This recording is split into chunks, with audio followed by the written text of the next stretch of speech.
Agora, pressão arterial. Para verificar pressão arterial, eu preciso fazer uso do esfigmomanômetro, que é esse aparelhinho de pressão que a gente conhece vulgarmente como aparelho de pressão, e eu preciso fazer uso do estetoscópio. O aparelho de pressão é uma faixa de tecido que tem dentro uma câmara de ar, né, uma bolsa de borracha. Essa bolsa de borracha tem essas duas saídas, que uma é o reloginho e o outro é a pera que você infla esse aparelho.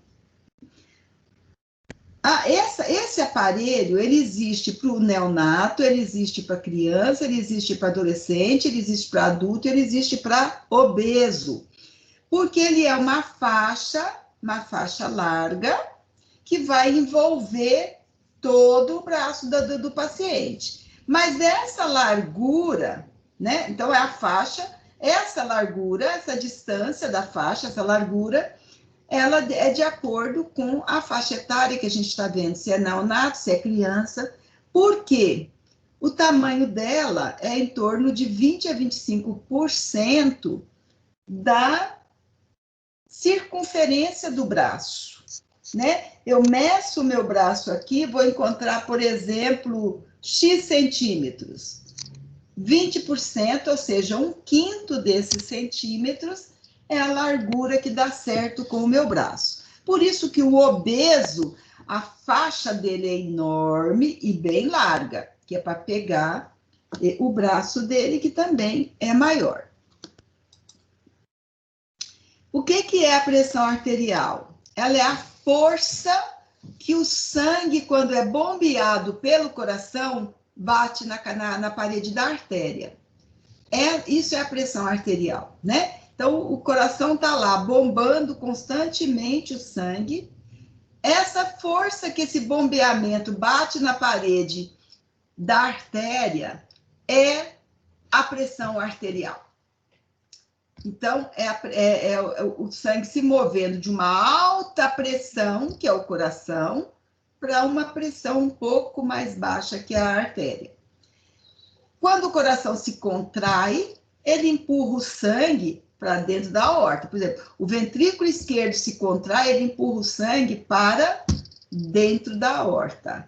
Essa força é a pressão máxima, que é a pressão sistólica. Aí, depois que ele bombeou, empurrou todo o sangue, ele relaxa. Nesse relaxamento dele, a pressão diminui. Então, essa pressão que continua na artéria é a pressão mínima, é a pressão diastólica. Então, ó, passada a ejeção, ou seja, a contração e empurrar o sangue para dentro da aorta, ocorre o relaxamento do ventrículo, o sangue que permanece nas artérias vai ter uma pressão menor do que aquela da entrada, que é aquela do bombeamento. Essa é a pressão diastólica. Então, a gente tem a pressão máxima, que a gente chama, que é a pressão sistólica, que é o momento que o coração contrai o ventrículo esquerdo e empurra o sangue para dentro da aorta. E a gente tem a pressão mínima, ou diastólica, que é o momento que o coração relaxa, e a pressão mínima é a pressão diminuída, que continua com o sangue nas artérias. Tudo bem? Tudo bem, professor. Eu não estava conseguindo te ouvir, não, mas agora eu estou ouvindo. Ah, que bom. A PA, então, ela é medida em milímetros de mercúrio e ela pode sofrer interferência de alguns fatores. Um deles é a idade. É comum dizer assim que pressão alta é coisa de idoso, mas é mais frequente a incidência da pressão alta no idoso, mas pode ter jovem com pressão alta também, né? O estresse, então, aquelas pessoas que têm um estresse constante, que trabalham em situações que precisam, estão sempre competindo, sempre vencendo meta, sempre, por exemplo, esse pessoal de rádio, TV, que tem que vencer o Ibope todos os dias, isso gera um estresse danado, ou pessoas que trabalham em situações de estresse, que pode até ser na enfermagem. Se você trabalhar vamos pegar agora no Covid, que todo mundo trabalha sob tensão pelo medo de adoecer, de pegar a doença, o sofrimento de ver as pessoas que pegam a doença morrerem. E se ainda tiver uma pressão interna de trabalho, um chefe encrenqueiro, um chefe que pega no pé, um chefe complicado, grosseiro, uma pressão do hospital, você entra num estresse danado e acaba alterando a tua pressão. Raça, né? Da mesma forma que falam que pressão alta é coisa de idoso, também falam que a incidência maior ocorre nos negros. Medicamentos, você pode ter a pressão alterada por medicamento, né? Seja para mais ou para menos. Você pode ter uma variação da pressão de dia e de noite, né? De noite a gente está em repouso, relaxando, o organismo reduz as suas atividades, é lógico que a pressão também diminui. Durante o dia, como você, dependendo da sua agitação, ela vai subir. E gênero. Se a gente pegar um exemplo de gênero fácil de dar, é a mulher gestante, que pode ter uma alteração de pressão, que é chamado hipertensão gravídica.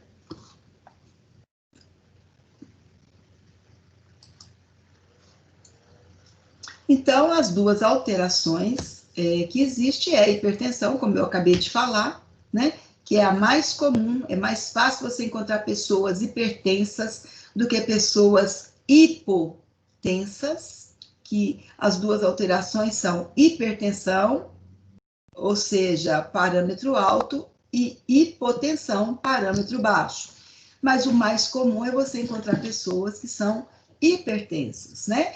E isso está associado, gente, a um espessamento da veia, da parede da veia, por isso que se fala doença de idoso, porque o idoso, à medida que todo o organismo vai envelhecendo, a parede das veias também vão se enrijecendo, se espessando e perdendo a elasticidade. Então, essa perda de elasticidade aumenta a resistência desse vaso receber um volume de sangue grande. Então, quando o coração bombeia, tem resistência, não consegue, e o coração tem que fazer força demais. Isso altera a pressão.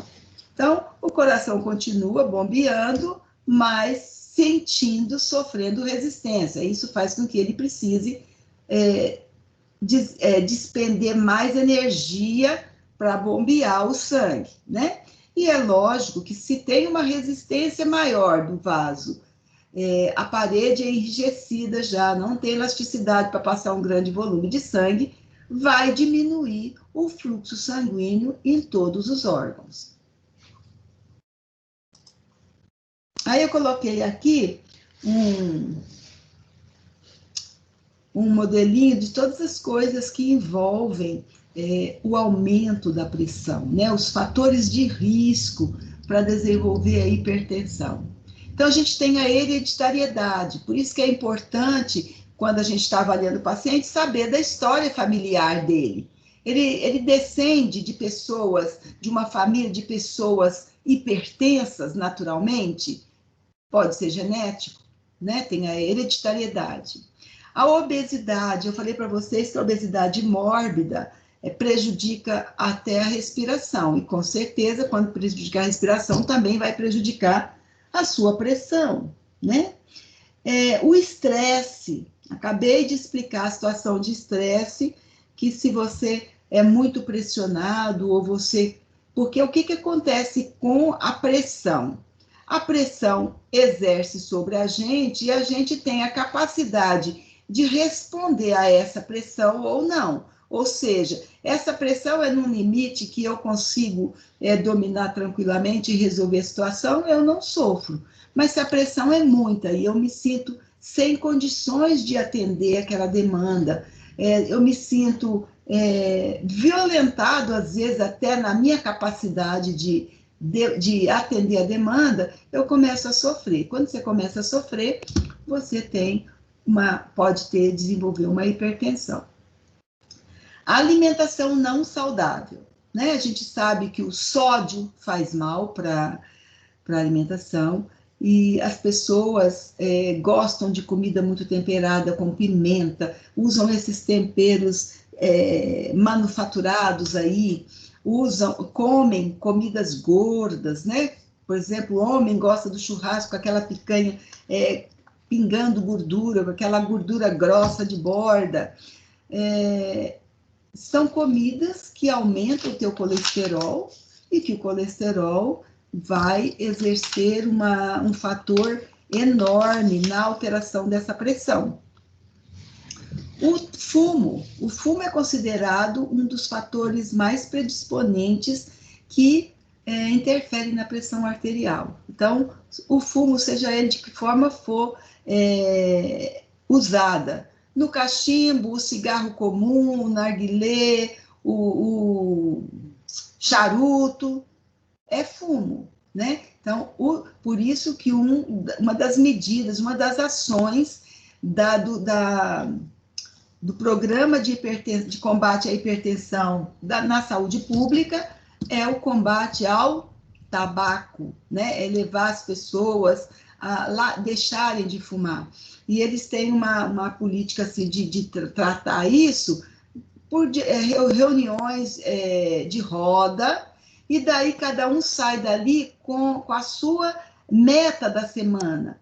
Então, não adianta que você não vai parar, eu fumo um maço de cigarro por dia, amanhã eu não vou fumar mais. Não é assim, porque isso é um vício, né? Então, você tem que se programar, você precisa se disciplinar, né? E a outra coisa que eles falam é assim, se você conseguir não fumar o primeiro cigarro da manhã, é observar o que faz quando acorda. Fuma um cigarro e vai tomar banho. E se for tomar banho, antes de tomar o cigarro, essa vontade desse cigarro vai passar. Só vai vir a vontade depois, mais tarde. Então, você vai combatendo passo a passo, né? É lógico que quem fuma um maço de cigarro por dia não vai parar de um dia para o outro. Ele vai conseguir, o maço tem 20 cigarros, ele vai se dispor amanhã, ele vai pegar o maço de cigarro, ele vai tirar 2 cigarros daquele maço e vai guardar no outro lugar. Então, ele vai fumar aqueles 18. Quando for no outro dia, ele vai tirar 4 e vai guardar. E é assim que ele vai reduzindo. Eu já falei para vocês que a incidência na literatura é de que a hipertensão seja mais comum nos negros, nas pessoas de raça negra e nos idosos.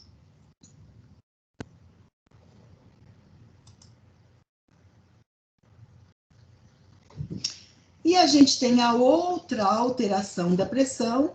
Então, gente, hipertensão pode gerar uma série de doenças, pode levar para um AVC, um acidente vascular encefálico, né? Pode um infarto. Então, a hipertensão, ela gera doenças cérebro-cardiovasculares, que é o que mais mata no mundo ainda, e no Brasil principalmente. E a gente tem a hipotensão, que é o contrário, né? É a diminuição dos níveis pressórios da pessoa, que ela pode ser por algumas causas. Ela pode ser por uma dilatação das artérias. Então, por alguma situação fisiológica, a artéria se dilata, né? Vai passar um fluxo de sangue maior, isso, consequentemente, essa resistência dessa artéria é menor no bombeamento cardíaco, a pressão é mais baixa. Perda de grande quantidade de sangue, teve um acidente ou se cortou, perdeu muito sangue, falência do músculo cardíaco em bombear de forma adequada esse sangue. Então, o coração da insuficiência cardíaca congestiva, por exemplo, ele não tem muita força.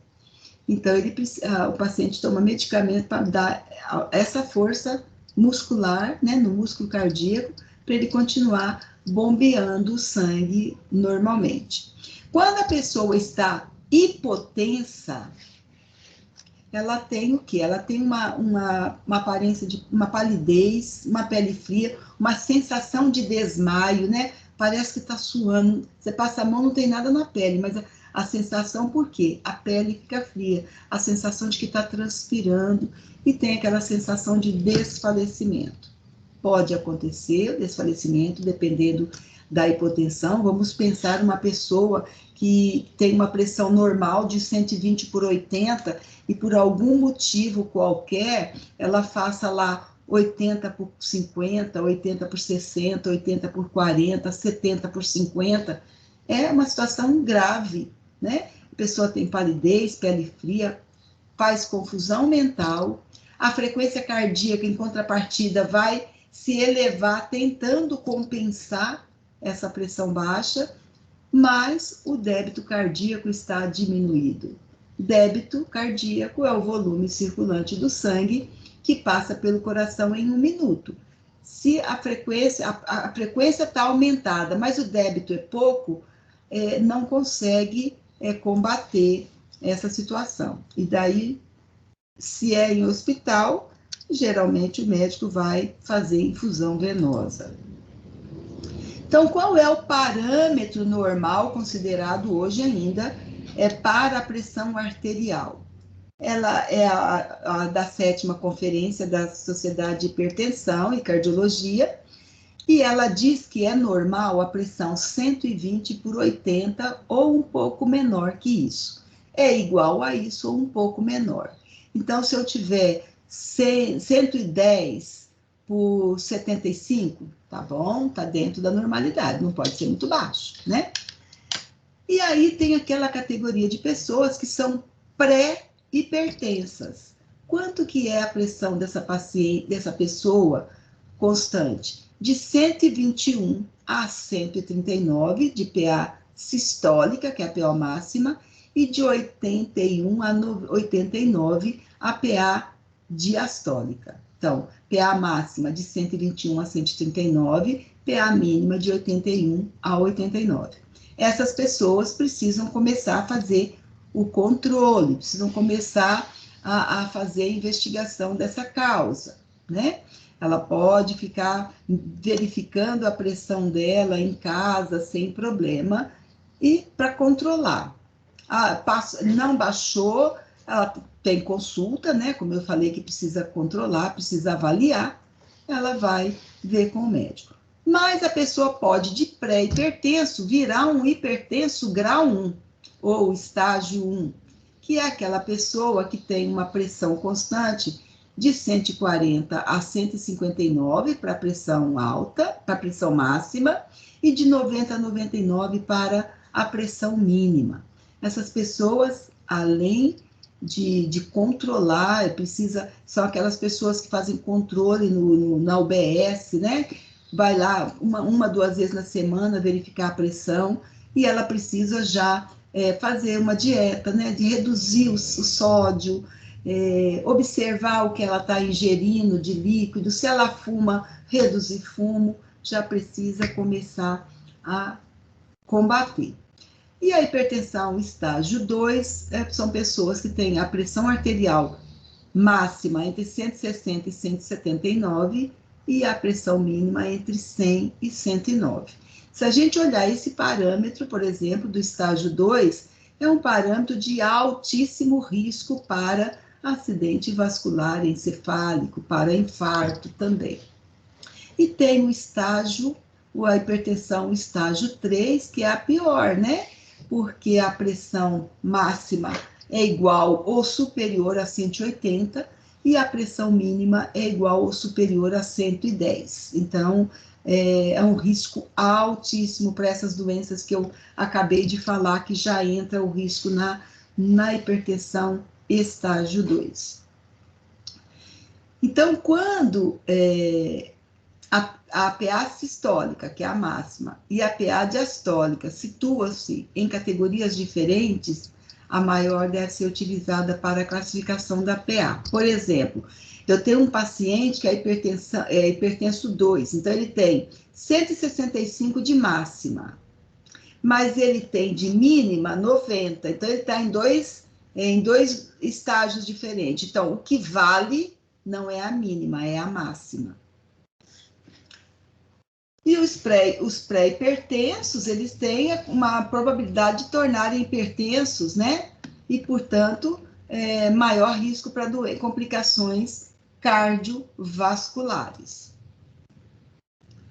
Como é que a gente pode verificar a pressão? A gente faz uso do esfigmomanômetro, como eu disse para vocês. Mas hoje a gente tem esses outros aparelhos mais modernos, os aparelhos digitais, que a gente também pode verificar a pressão. A gente tem dois tipos de verificação de pressão. A gente tem a pressão não invasiva e a pressão arterial invasiva. A não invasiva, ela pode ser manual ou eletrônica. Qual que é a manual? A que nós verificamos constantemente. Eu uso o manguito, o esfigmomanômetro, e eu uso o estetoscópio para verificar. Ou eu uso esse aparelhinho da esquerda aqui, que é o aparelhinho que você coloca no pulso, eu aperto, eu acomodo, fecho com o velcro, e eu aperto Start, e ele vai inflar e vai medir a pressão, e eu vou ver o resultado no visor. Existe um outro também, que tudo isso é manual, que está aqui, que ele tem um manguito para colocar no braço, e ele tem um aparelhinho que fica em cima da mesa, e que eu vou apertar o power, e ele vai inflar o meu manguito e vai medir a minha pressão. Nós, no laboratório, nós vamos testar esse tipo de verificação, que é a não invasiva, feita de forma manual.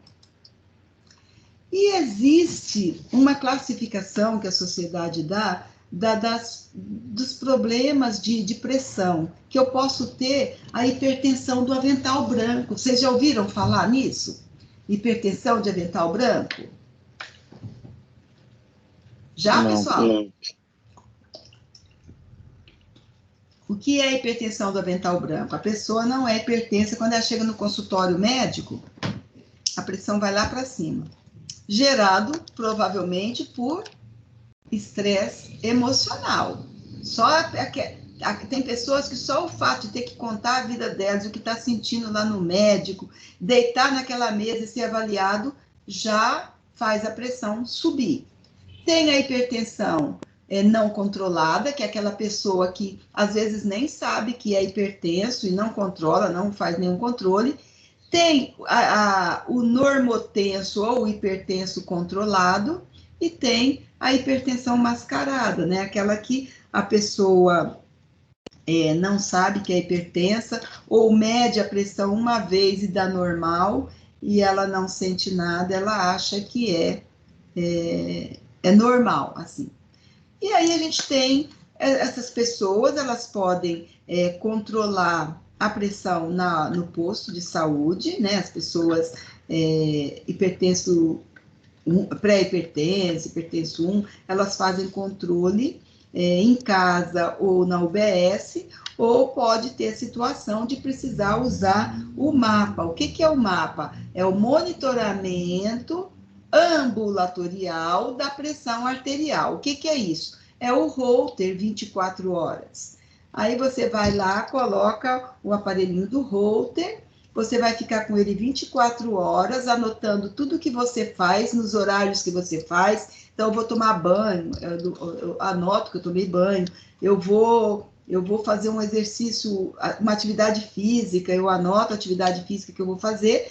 Isso vai rodar 24 horas, vai dar vai gerar um relatório que o médico ou o técnico vai conectar lá no computador e vai gerar lá 10, 12 páginas de relatório de tudo que aconteceu com a tua pressão, com a tua frequência cardíaca naquelas 24 horas, né? E daí, se você tiver apresentar uma arritmia dormindo, vai aparecer lá. Se no momento a tua frequência cardíaca oscilar de 60 até 40, 36, vai aparecer lá, né? Às vezes pode aparecer um único episódio com um tempo menor, inferior a 2 segundos ou fração de segundo, e que o cardiologista vai continuar com o tratamento conservador e que não vai indicar o marca-passo. Se a pessoa tem vários episódios de frequência chegando abaixo de 40, abaixo de 40, de 45, vários episódios, ele vai indicar o marca-passo, né? Então, a frequência cardíaca, ela precisa estar para cima de 50, né? Quanto mais ela estiver dentro do padrão considerado normal, melhor. Mas existem pacientes, por exemplo, de insuficiência cardíaca, já muito idoso, que às vezes a frequência dele oscila entre 50 e 60, mas ele mantém um padrão normal, então não precisa de um marca-passo. E a pressão não invasiva eletrônica, ela é feita usando o monitor multiparamétrico, que é esse aparelhinho que está aqui à esquerda, que ele tem um manguito, mais um conector, né, que vai conectar esses dois, e essa extensão cinza aqui vai ser conectado lá no monitor, e você vai parametrizar o seu monitor, dizendo lá de quanto em quanto tempo você quer que meça aquela pressão. Então, vamos supor que você parametrizou de 2 em 2 horas. Então, a cada 2 horas, o próprio aparelho vai inflar o manguito no braço do paciente e vai medir a pressão arterial. E vai aparecer na forma de ondas aqui no monitor e o valor aqui do ladinho. Então, aqui, ó, eu botei maior para vocês poderem ver. Aqui é um monitor com todos os acessórios dele. A gente tem aqui os acessórios, né, da monitorização cardíaca, que eu vou... esse cabo enroladinho aqui com as pontas amarela, verde e preta. Ele tem uma ponta do outro lado, uma ponta preta, que é a ponta que eu conecto lá atrás no monitor. E essas pontinhas coloridas eu vou usar aqueles eletrodos nos pontos, nos focos aórticos, nos focos cardíacos, e eu vou conectar isso daqui, ele vai me dar o traçado do coração, como está em cima, ó, 80 de frequência cardíaca e um traçado um pouquinho irregular nesse caso, se vocês olharem, ó, o complexo QRS, 1, 2, 3, 4, na quinta torrinha, o intervalo para a sexta torrinha é maior do que os outros, e do quarto para o quinto é menor, né? Então, aqui ele teve, ó, uma disritmia, vamos dizer, ele teve falhou um batimento aqui nesse meio da quinta torre com a sexta torre. O que é essa torre? É o complexo QRS do coração. A gente tem aqui o manguito com esse cabo cinza perto do cabo do cardioscópio, que vai ligar nesse manguito aqui e vai ligar lá atrás também por essa pontinha cinza. Eu tenho uma ponta prateada aqui, que é a ponta que eu ligo no manguito, na borrachinha do manguito. A ponta cinza eu vou ligar lá atrás no monitor. E esse cabo preto é o cabo que liga o monitor na tomada de luz, né? E eu tenho aqui um outro que é um sensor de temperatura. E eu vou ver os parâmetros do paciente no monitor. Então, ó, 80 de frequência cardíaca, 98 de saturação, porque, isso aqui eu tenho também esse cabo aqui, tá parecendo sensor de temperatura. Mas a gente tem o oxímetro de pulso, que é uma pegazinha que você coloca no dedo. Esse aqui está parecendo sensor de temperatura, porque a pontinha dele aqui é fininha, ó, que é o que eu ponho no paciente. Então, Eu posso medir pelo cardioscópio a frequência cardíaca, 80, a saturação, 98, a pressão arterial, 120 por 80, e a frequência respiratória, 20. Tudo bem com a não invasiva? A não invasiva tem duas formas, manual e eletrônica. Manual é a que nós usamos o esfigmomanômetro para medir o estetoscópio, e a eletrônica usa o monitor multiparamétrico. Simples assim. Aprender isso aqui do que instalar, como instalar, isso é o mais fácil de fazer. Eu preciso avaliar os dados que eu obtenho, se estão dentro da normalidade ou não. E a gente tem a verificação da pressão arterial invasiva, que é feita por meio de um acesso arterial, né? Aqui, ó, funciona-se a artéria radial, e através de um domus, que é essa pecinha aqui chamada sistema de fluxo. Então, eu tenho um soro sob pressão, ele tem aquela bolsa de compressão, que passa por esse domus e que está ligado na artéria do paciente. E do domus sai a conexão para um monitor, né? Então, a bolsa comprime o soro e o domus vai fazer a leitura dessa pressão. Aqui nesse filete que está ligado no paciente, vai ficar com um soro fisiológico instalado para manter a linha arterial. Essa pressão, essa verificação de pressão invasiva, onde se coloca um acesso arterial e se liga toda essa parafernália de domus, monitor e bolsa de soro fisiológico sob pressão, o enfermeiro tem autonomia para fazer, dado pelo COFEM, que é o nosso órgão máximo. Então, em 2011, o COFEM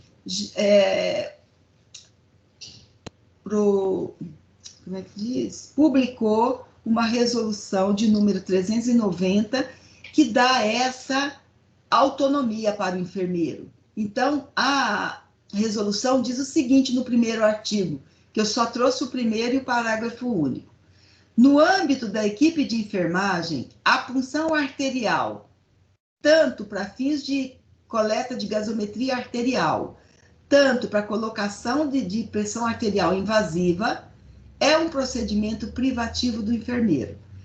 Quando diz é privativo, o enfermeiro não pode delegar para ninguém, só ele pode fazer, observadas as disposições legais da profissão. O médico pode fazer, gente?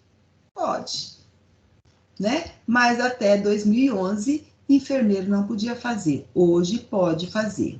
Mas ela publicou também um parágrafo único nesse artigo.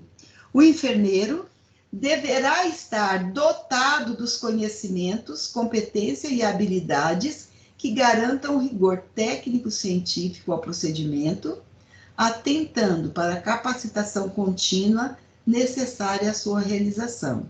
Ou seja, eu trabalhei muitos anos e eu não podia na minha época. Eu não vou, se eu não me habilitar, não me capacitar, eu não vou poder fazer.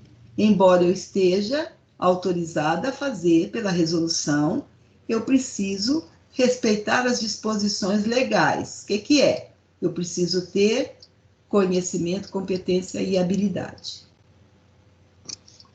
Tudo bem? Sei.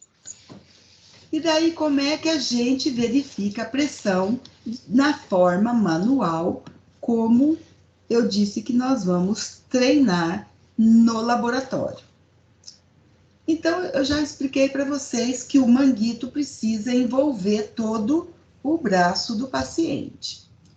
Mas antes que eu comece a verificar a pressão, eu preciso observar o paciente e ver um membro que não tenha acesso venoso, nem nenhum tipo de dispositivo. Por exemplo, se for um paciente renal crônico e ele tiver um shunt no braço esquerdo, no antebraço esquerdo, eu não vou poder medir pressão no membro superior esquerdo. Eu vou ter que medir no braço direito.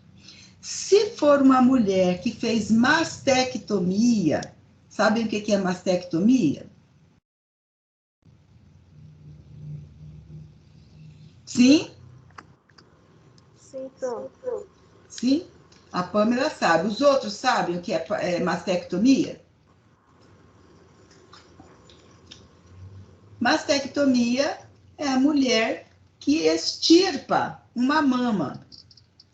Vamos supor que ela fez mastectomia, quer dizer, ectomia retirada da mama. Vamos supor que ela retirou a mama do lado esquerdo. Eu não posso, mesmo que ela tenha feito a reconstrução, eu não posso medir a pressão do lado esquerdo. Aí me perguntaram, e se tiver tirado as duas mamas? Eu vou ter que anotar lá na minha evolução a condição da paciente e vou verificar a pressão dela na perna, na panturrilha, né? Então, eu preciso olhar para o paciente e ver se ele tem algum dispositivo em algum dos membros. E eu vou escolher o membro que estiver livre de qualquer dispositivo. Eu vou pedir o paciente para ficar numa posição confortável pelo menos 5 minutos. Esses 5 minutos é assim, gente. Vamos supor que eu estou no hospital, o paciente está internado comigo e ele só levantou para ir tomar banho. Tomou banho, voltou e deitou. Eu dou uns 5 minutos, vai ser suficiente para eu verificar. Mas eu trabalho na UBS, o paciente vem de longe, andando, pega a condução, anda um pouco, pega a condução, e chega para mim com o cartãozinho para verificar a pressão. Eu acolho esse paciente, pego o cartãozinho dele, falo para ele assim, o senhor se senta um pouquinho para relaxar um pouco, para eu poder verificar a sua pressão? Enquanto isso, eu vou buscar o seu prontuário. Enquanto ele descansa, eu vou e pego o prontuário. Quando eu voltar, eu chamo ele para o local onde eu vou verificar a pressão, ele se senta confortavelmente e eu vou poder verificar essa pressão. Então, eu preciso higienizar estetoscópio. Tem manguito hoje que a gente consegue higienizar também com algodão e álcool 70%. Vou lavar as minhas mãos, vou pedir para o paciente sentar de uma forma confortável, com o braço apoiado em cima ou do apoio de braço ou da mesa, com a mão virada para cima, nessa posição. E aí eu vou fazer o quê, gente? Eu vou, com meus 2 dedinhos que palpa pulso, palpar o pulso braquial desse paciente. Vou achar o pulso braquial dele. Achei o pulso, eu vou colocar o manguito 2,5 centímetros acima desse ponto onde eu palpei o pulso. Vou acoplar o manguito lá e vou fazer o quê? Paciente com o braço estendido, eu vou com a minha mão não dominante, palpar de novo a artéria, vou colocar o estetoscópio. No local que eu palpei a artéria, eu vou colocar a campânula do esteto, né? Aquela partezinha chatinha do esteto. Vou colocar lá e eu vou inflar aquela perinha até desaparecer o som que eu estou ouvindo.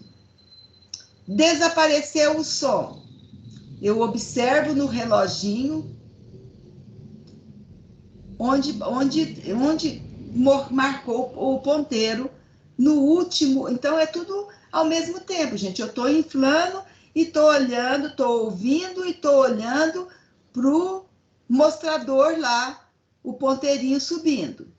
Parei de ouvir, o ponteiro parou. Vamos supor que ele parou no 12. Eu vou soltar a perinha, desinflar tudo, esperar 30 segundos para eu verificar a pressão.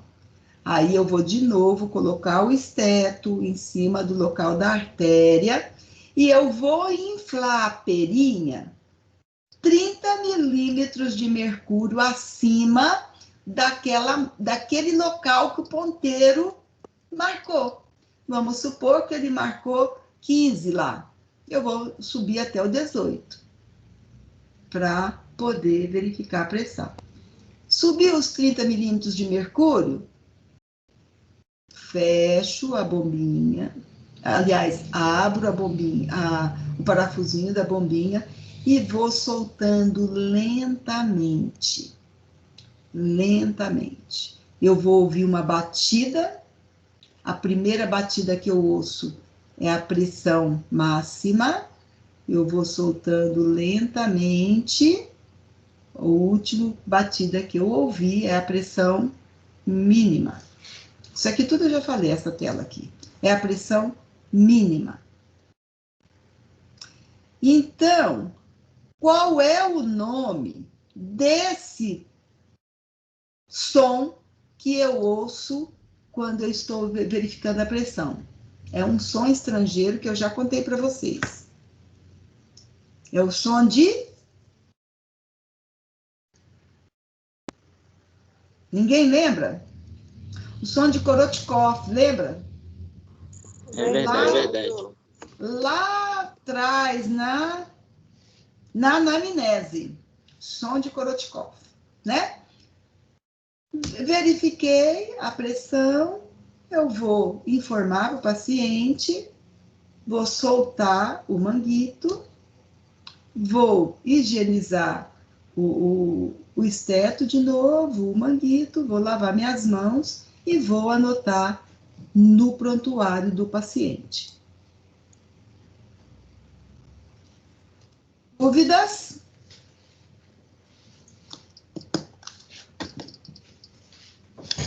Estou aberta a dúvidas. Vocês entenderam tudinho? Estou entendendo. Vou rever ela. Beleza, então. Os que não se manifestaram, tem alguma dúvida? Se tiver alguma dúvida, gente, é o momento de tirar, porque a próxima aula é a prova de vocês. Tá tudo bem? Então, nós vamos agora ver o quê? Nós vamos corrigir o questionário que vocês fizeram para valer nota. Então, vocês tinham um questionário de 10 questões. E a primeira questão era: é correto afirmar que a qualidade do acolhimento ao paciente depende: A, da estrutura da unidade de saúde, B, do atendimento ser realizado prontamente, C, da escuta ter sido realizada por profissional de nível superior, D, da atenção e da escuta atenta ao sofrimento ou à queixa da pessoa. D. Letra D de dado. Isso, muito bem. Depende de como eu acolhi esse paciente, de como eu ouvi atentamente tudo que ele me falou, como que eu fui empática com aquele sofrimento dele, com a queixa dele, como que eu atendi essa necessidade que ele tinha de estar verbalizando e contando o que estava incomodando, né? Então, letra D. 2. A Política Nacional de Humanização, PNH, busca pôr em prática os princípios do SUS no cotidiano dos serviços de saúde, produzindo mudanças nos modos de gerir e cuidar. O que é gerir? O modo que o próprio local lá de serviço de saúde, seja ele hospital, seja ele IBS, como é que esse gestor acredita que deve ser esse atendimento à população e como é que ele implanta todos os protocolos e como é que ele dissemina essa política de humanização. O cuidar é o lidar com o paciente, a escuta qualificada, o acolhimento, os procedimentos que realiza, as consultas. Então, a gente tem um espaço em branco né? E A é uma ferramenta teórica e prática, cuja finalidade é contribuir para uma abordagem clínica do adoecimento e do sofrimento que considere a singularidade do sujeito e a complexidade do processo saúde e doença. Permite o enfrentamento da fragmentação do conhecimento e das ações de saúde, seus respectivos danos e ineficácia. Ou seja, a Política Nacional de Humanização, ela permite que você enfrente e combata aquela fragmentação que tinha. O doutor lá em cima, o usuário lá embaixo, eu faço uma coisa, mas o que eu faço não está ligado com o que você faz. Hoje a gente sabe que o atendimento tem que ser integralizado e tem que ser holístico. Então, a humanização busca permitir que as pessoas consigam enfrentar, quando se depara com essas fragmentações, corrigir e desenvolver. Assinale a alternativa que preenche corretamente a lacuna do trecho acima. A. Valorização do trabalhador. B. Gestão participativa e cogestão. C. Ambiência. D. Defesa dos direitos dos usuários. E E. Clínica ampliada e compartilhada. O que preenche corretamente essa lacuna aqui? Clínica ampliada e compartilhada. Clínica ampliada e compartilhada. Está falando ali que você precisa atender, né, abordar o adoecimento e o sofrimento e considerar a singularidade do sujeito. Não tem nenhuma das outras duas que considere esse sujeito. Vai considerar o ambiente bom para ele? Sim. Vai considerar o direito dele? Sim. Mas como é que eu vou atender essa singularidade de cada um? Através da clínica ampliada e compartilhada. Essa clínica ampliada é aquela que eu já expliquei para vocês, que eu tenho a UBS, que é ampliada com o NASF e que é ampliada com toda a rede de atendimento. Eu posso atender um paciente que é hipertenso, ser meu paciente constante, e de repente ele demonstrar uma necessidade mental, ele desenvolveu algum problema, e eu tenho que ampliar esse atendimento dele, eu tenho que conseguir encaminhá-lo para o CAPS, né?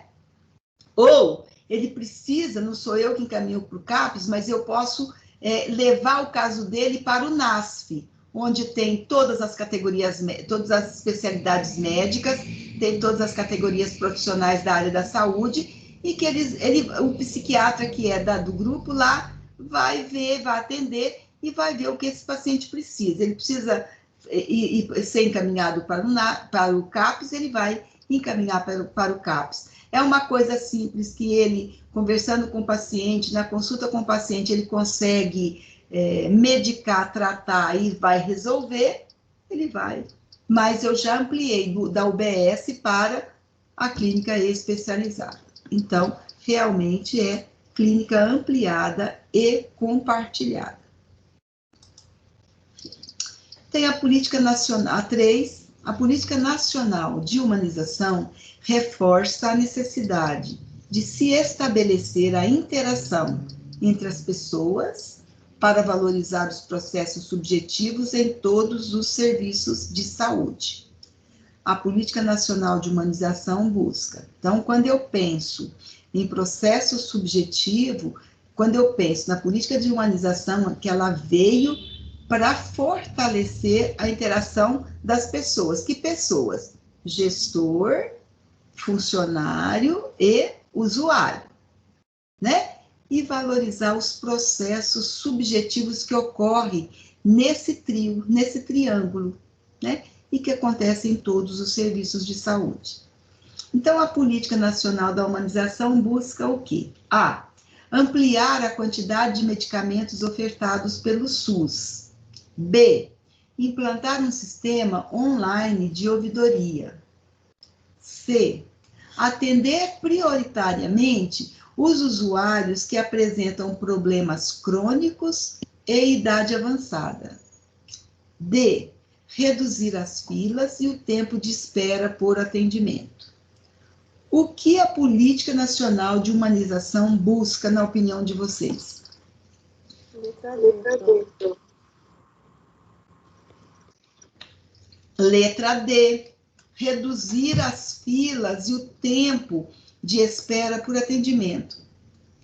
Essas filas gigantescas, esse tempo de espera por atendimento, gera uma série de situações subjetivas para cada pessoa, que acaba piorando o caso delas, né? Então, a gente precisa reduzir essas filas. Isso é o que a política da humanização busca. Então, como é que eu posso, eu, enfermeira, que estou lá no pronto-socorro, exercer essa política de humanização?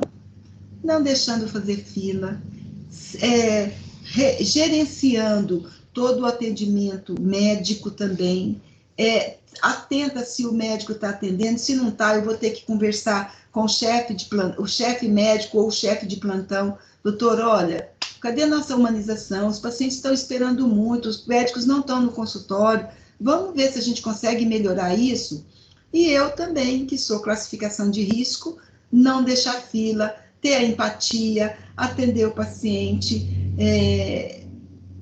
fazer uma escuta qualificada com ele, ou numa outra situação, eu estou passando e eu vejo que alguém está esperando alguma coisa. Não sei se já atenderam ou não, eu abordo a pessoa.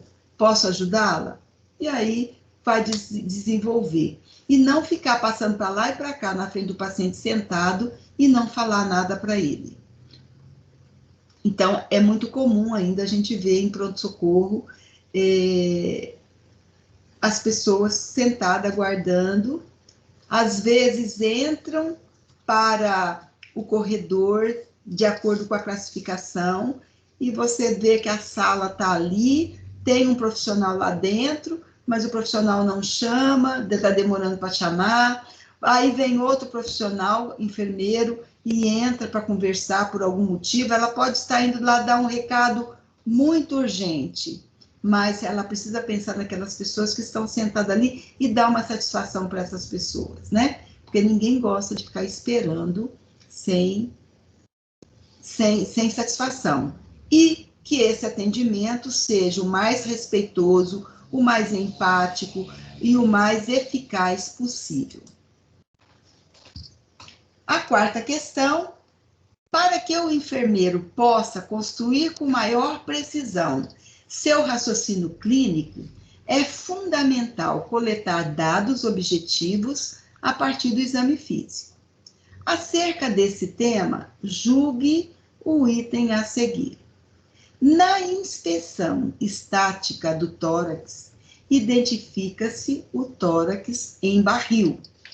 Isso acontece quando estão presentes os seguintes sinais: diminuição do diâmetro antero-posterior do tórax e peito escavado. Pergunta-se, certo ou errado? Errado.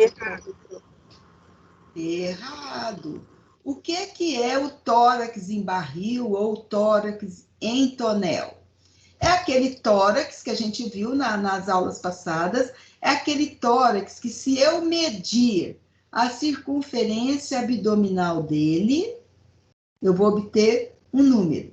E se eu medir a extensão vertical do tórax dele, a circunferência abdominal vai ser próximo do valor da medida vertical do tórax. Então, está errado. E tórax escavado é aquele tórax que tem aquele buraco afundado assim para dentro. Então, errado as duas colocações. 5. O enfermeiro necessita conhecer as fases do processo de trabalho da enfermagem sob o contexto de um referencial teórico, para promover uma assistência de qualidade ao paciente. E para isso a gente usa, né, a sistematização de enfermagem. A sistematização de enfermagem consiste em, eu estou falando aqui em cima, que tem fases de um processo de trabalho, né? Então, é um processo que tem fases interdependentes. Letra A, coleta de dados e exame físico, diagnóstico de enfermagem, prescrição de enfermagem e evolução de enfermagem. Letra B, coleta de dados, entrevista e exame físico, histórico de enfermagem, prescrição de enfermagem e evolução de enfermagem. Letra C, coleta de dados, entrevista e exame físico, diagnóstico de enfermagem, planejamento, implementação, prescrição. A prescrição está entre parênteses, porque ela é a implementação e avaliação. E letra D, coleta de dados e exame físico, prescrição de enfermagem, diagnóstico de enfermagem e evolução de enfermagem. Qual é a alternativa correta para a sistematização da assistência de enfermagem, que é um processo de fases interrelacionadas e interdependentes? A letra C, professor. A letra C. Porque quais são as fases da sistematização? A coleta de dados, que também pode ser chamado histórico de enfermagem, que contém a entrevista e o exame físico, o diagnóstico de enfermagem, o planejamento, a implementação, que é a prescrição que eu faço e implemento, e a avaliação ou evolução. É essa aqui a resposta correta. Teve gente que respondeu A. Por que que não é a A? Eu tenho aqui coleta de dados e exame físico. Coleta de dados envolve a entrevista e o exame físico. Deu para perceber a diferença para quem respondeu a letra A? Só por isso a gente precisa saber certinho a fase do processo. Questão 6. No contexto da área da saúde, o ser humano deve ser visto em sua totalidade e globalidade. O termo holos significa inteiro ou todo. A enfermagem, em suas atividades profissionais, precisa visar o ser humano enquanto um indivíduo único necessitando de atenção. Aí nós temos 3 lacunas. A visão reforça essa forma de ver o outro, considerando, então, que o paciente deve ser visto de uma maneira, não só seu problema, analisando também seus aspectos, que são considerados parte do problema apresentado. Complete as lacunas de maneira correta, de acordo com o texto apresentado. A. Fragmentada parcial e emocionais. B. Holística parcial e emocionais. C. Holística total e emocionais. D. Fragmentada total e emocionais. E. Holística total e religiosos. Qual alternativa preenche as 3 lacunas corretamente?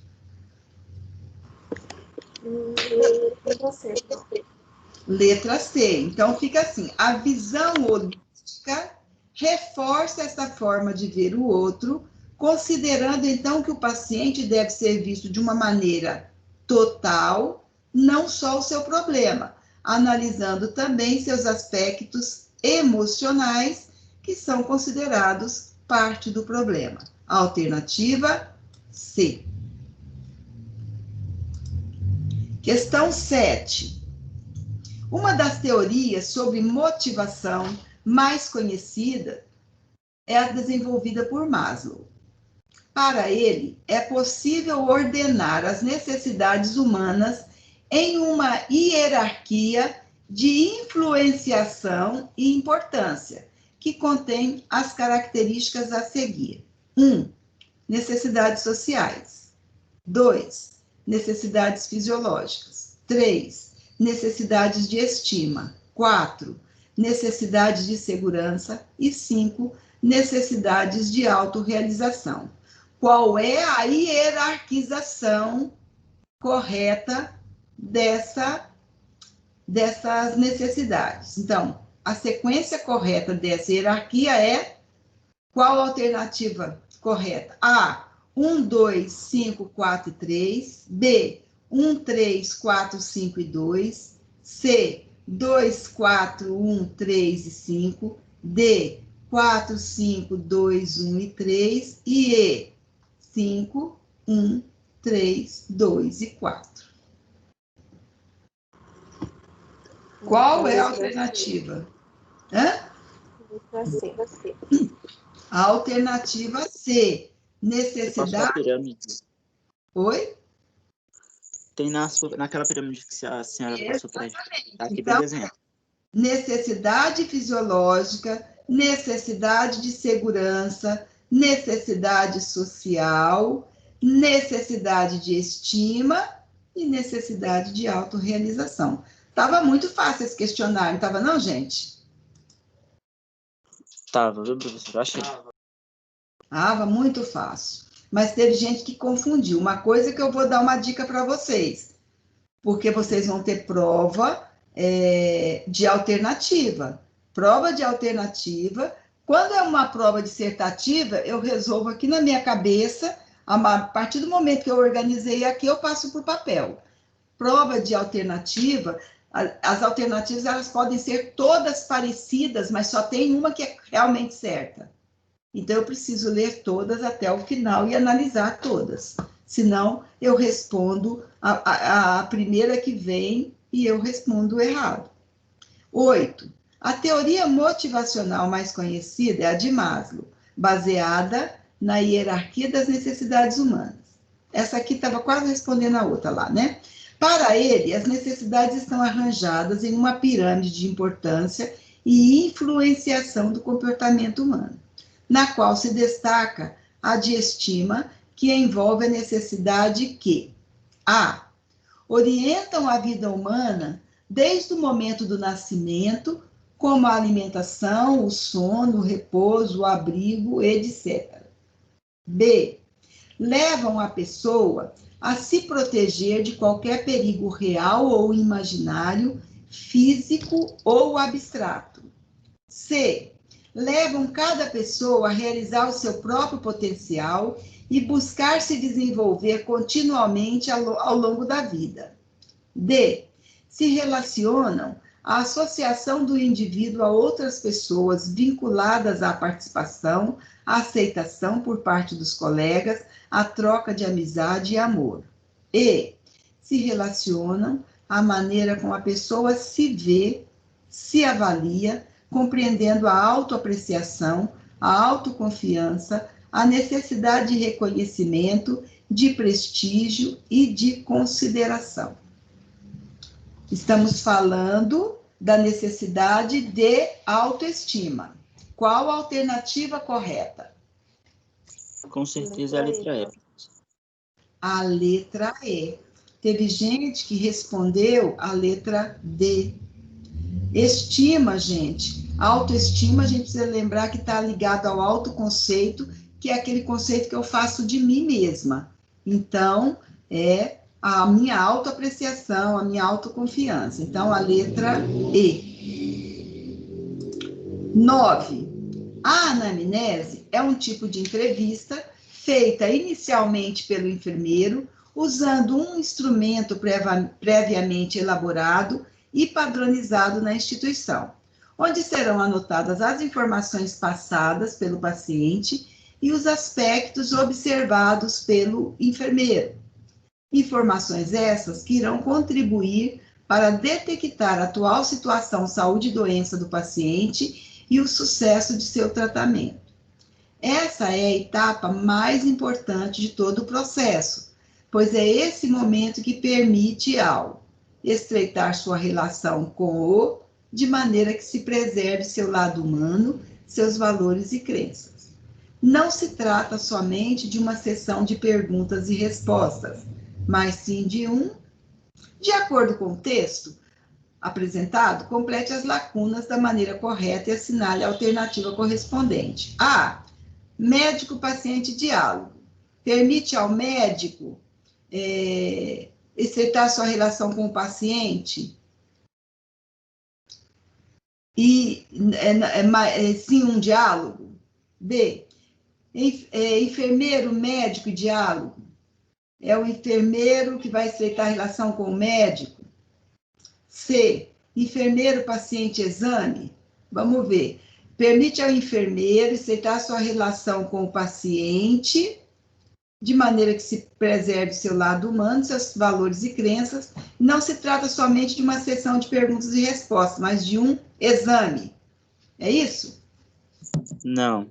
Também não. Fisioterapeuta nem precisa falar, né, gente? Porque o fisioterapeuta não faz anamnese. A anamnese é da enfermagem. Então, vamos ver a letra E. Permite, é esse momento que permite ao enfermeiro estreitar sua relação com o paciente de maneira que se preserve seu lado humano, seus valores e crenças.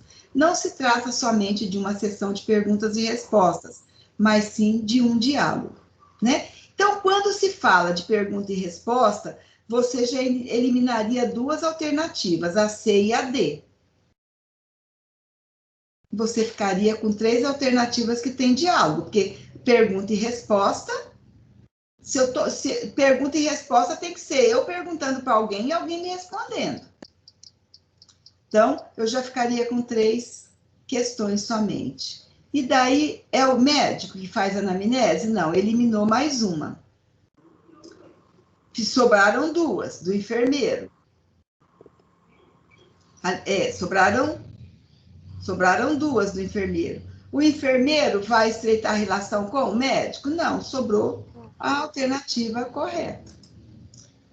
Letra E. Isso. Letra E. E 10. A teoria motivacional mais conhecida é a de Abraham Harold Maslow. Ela se baseia na hierarquia de necessidades humanas básicas. Entre essas, segundo o autor, as necessidades patrimoniais, financeiras, fisiológicas, psicológicas e morais. Qual a alternativa correta? Psicológicas. Ou fisiológicas. Fisiológicas. Alternativa C, né? Lá na dele, não fala nada de psicológico, não fala nada de moral, não fala nada de financeiro, não fala nada de patrimonial. Então, eu achei que todo mundo ia tirar 1000. Eu pensei. Mas teve um 600, um 700, 3 800, 2 900, e aí o restante tirou 1000. Então, eu já lancei, vocês já devem ter visto a nota de vocês lá. Dúvidas, pessoal? Nós temos 10 minutos para tirar dúvida de qualquer das nossas aulas, da unidade 1 ou unidade 2, que vocês queiram tirar antes da prova.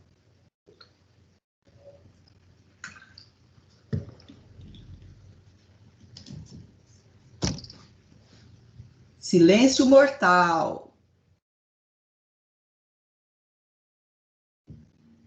Ninguém tem dúvida? Professora. Eu posso fazer uma prova bem difícil, porque isso aqui está muito fácil para vocês. Oi, fala, Jones. A cifose, no caso, ela acontece no tórax e no sacro? No sacro. Região torácica e sacro, né? Isso. Se você lembrar, puxar pela memória, ou tiver chance de puxar aí o desenho da coluna, ela faz um fundinho, que é o pescoço, faz o tórax, depois afunda no lombar, e tem o nosso sacro, né? Que é o que faz o bumbum ser maior mais levantado do que a região lombar.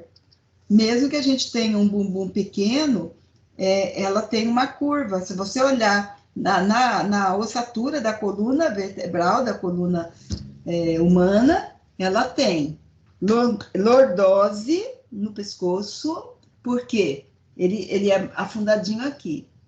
Cifose na torácica, nas costas. Lordose na cintura, que a gente não tem essa curvinha para dentro, assim.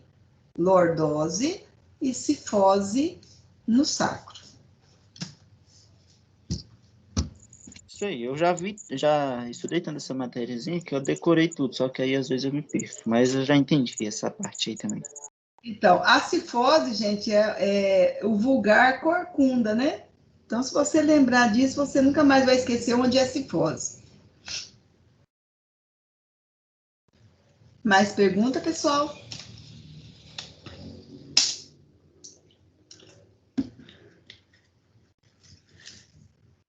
Professora, a pessoa ascítica é aquela pessoa que tem, como é que fala? É a barriga de água, né? Como fala? É aquele abdômen ascítico que está cheio de água que a gente faz o piparote, lembra? Isso, só para confirmar.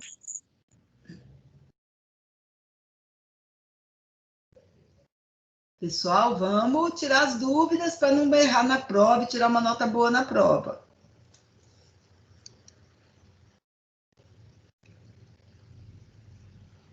Tem um usuário desconhecido hoje, que eu não sei quem é. Eu acho que não é mais a Michele, que é esse usuário desconhecido.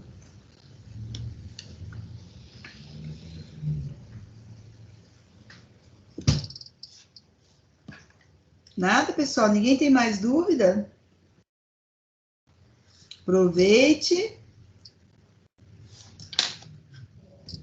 Lembrando que na semana que vem vocês terão a prova na terça-feira e eu vou estar online aqui como se fosse aula. Eu vou entrar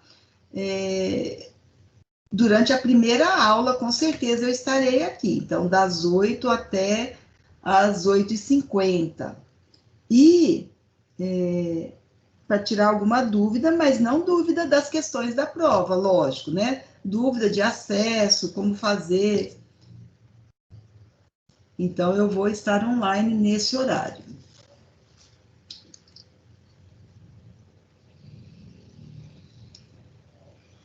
Gente, vocês não têm dúvida nenhuma? Ninguém quer falar comigo hoje? Hoje a Vera, a Ângela e a Rita não falaram comigo em nenhum momento. Os outros eu acho que são tímidos, né? A Agatha, a Adriane, o Edmundo fala comigo de vez em quando. A Caroline, acho que são tímidos e não conseguem verbalizar. O que seria muito bom se conseguisse participar ativamente da aula, porque tira todas as dúvidas. E às vezes vai para casa com dúvida, que isso eu não gostaria que acontecesse. Acho que não tem mais dúvida não, professor. As percussões eu já estudei elas também, já consegui entender. Percussão direta, indireta, percussão normal. Então, olha, a gente vai ter a prova semana que vem, e logo na semana seguinte da prova, eu já vou inserir a atividade para P2, para a gente fazer logo e a gente poder lançar as notas com tempo hábil, porque às vezes eu fico pendurada com as pessoas para entregar. Quando eu colocar a coisa, eu vou falar de novo, pedir para vocês respeitarem os prazos de entrega, porque eu também tenho prazo de entrega de nota para a faculdade. E se ninguém tem mais dúvida, ninguém quer falar comigo, ninguém quer tirar dúvida nenhuma, eu vou liberar vocês, são 11h36. A nossa aula de hoje terminou. Boa semana para vocês, estudem e boa prova na semana que vem. A gente ainda vai se encontrar na quinta-feira, mas com atividade diferente dessa aula, né?